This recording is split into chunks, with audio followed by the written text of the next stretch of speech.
Let's start with a basic question. Why are our politics so dumb? That's a strident headline, but ask yourself that question. Why in the 2008 election did we keep talking about the Obama's fist bump? For days on end, that was a lead story on all the cable news shows. We couldn't get enough of that discussion. Why, when Hillary goes into a bar in western Pennsylvania and knocks back a scotch or rye or whatever it was she had, did we talk endlessly about that and dissect it like it was a Shakespeare play? Why do we talk about these subjects rather than more important subjects? Why did we go on and talk about Barack Obama's bowling score, for heaven's sakes? That also was a subject of extended analysis on all the cable shows and on the network television shows. So what's all that about? Could it possibly have something to do with the fact that Americans don't know very much about politics? I was on the Jon Stewart show, and when I started, I said, I want to get into some statistics. And he says, oh, that's what my audience really loves is statistics. There are some statistics that I think we need to face. Here are a couple. A majority of the American people do not know that we have 3 branches of government and can name them. If you don't know the 3 branches of government, how can you take part in any meaningful public debate about the complicated issues facing this country? It means you really don't understand how our government works. It's very, very difficult. Only 1 in 5 know we have 100 U.S. senators. Only 1 in 5. We've had 100 U.S. senators for a half a century, ever since Alaska and Hawaii came in. It's a big round number. It's easy to remember. And only 1 in 5 remember it. Only 1 in 7 young people. Only 1 in 7 young people, and I would bet that this is probably true of the adult population as well, can find Iraq on a map. We've been bombing that country for 20 years, and people haven't taken the time to go pull out a globe or a map, look it up on Google Earth, and see, where is this country? This is a problem. Why do we talk about the dumb things?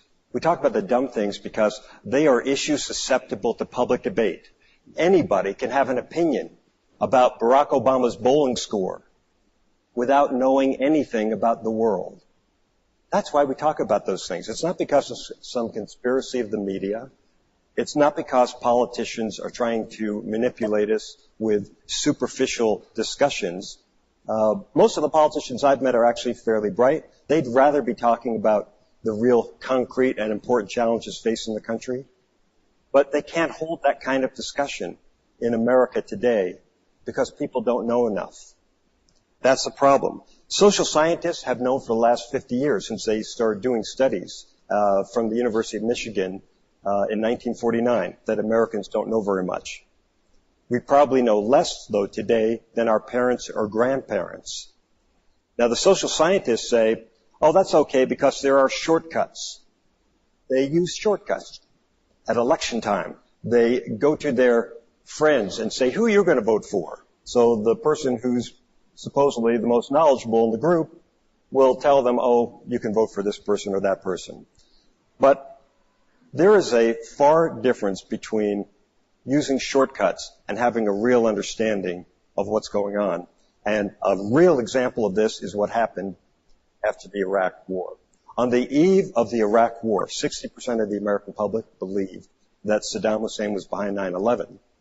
And most of the people who supported that war believed that the reason that they should support it is because Saddam was behind 9/11.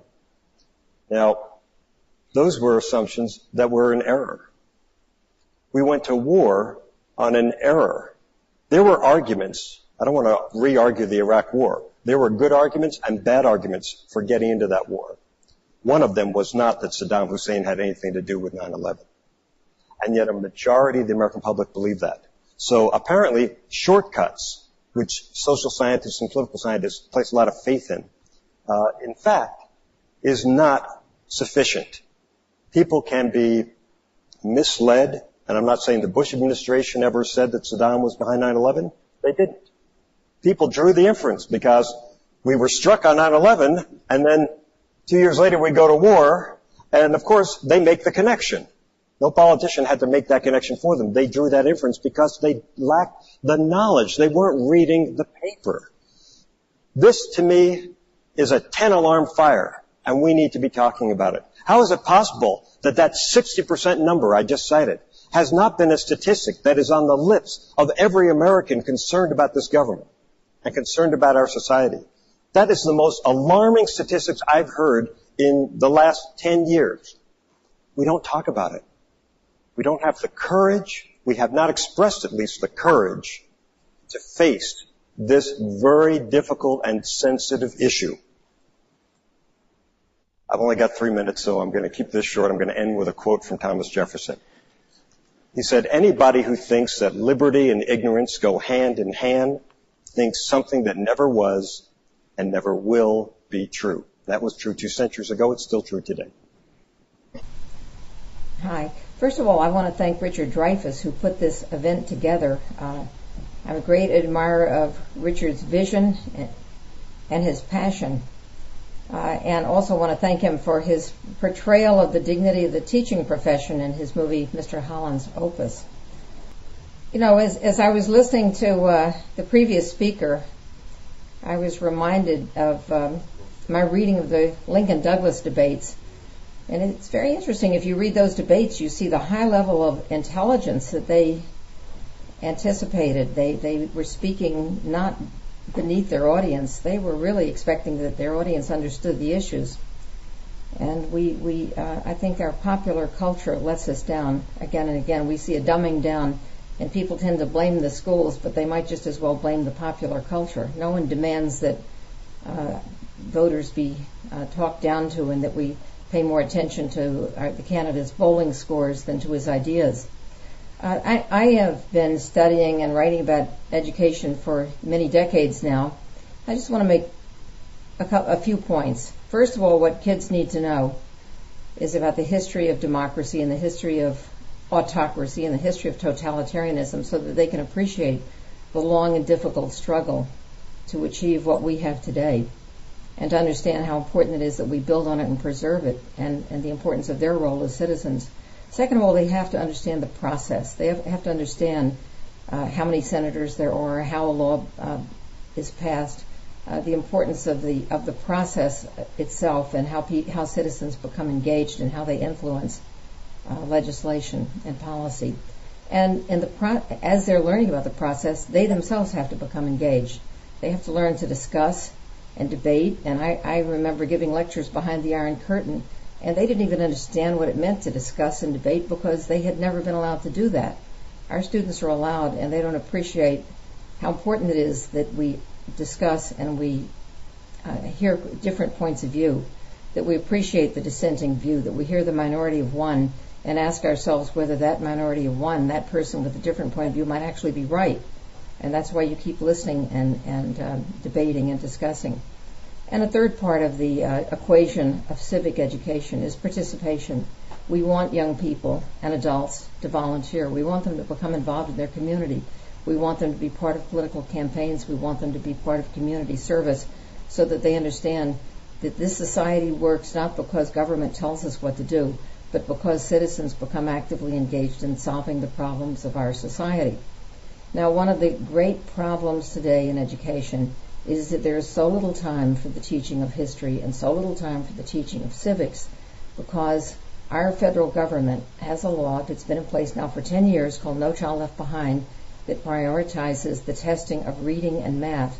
And we've had an emphasis now for 10 years on basic skills only.